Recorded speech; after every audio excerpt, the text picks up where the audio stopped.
abazana bamaze ukwezi kubona barukutende ko muri Mbarara barukwetebekanise mpaka eza Uganda yona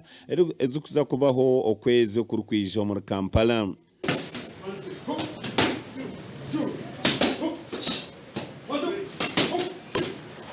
Aba harimo Justus Turnawe hamwe na Brian Ndyamuhachi abegisirwaho Ashraf Ruhinda akiri kumanyisanga ubugwizoba neja kubanezwekerwa abantu bashatu kandi aba bahaya kukora gym.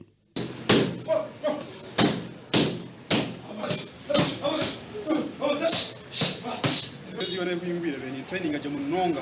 bako kibanje bana turukora aje munonga kandi tukora munonga mukashesho umwazi nangwana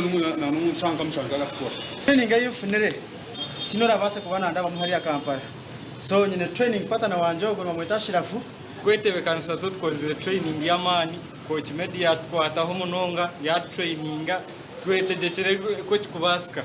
abazana babine abatendeke bana kandi ba coach nabo bagira ngo bariyo bakora ekiro kubasika okureba ngo batebekanisa kurungi barabaho kuzwekera Uganda mu mpaka zensiona zikuza kubaho omukwezo ku 10 omuri Egypt.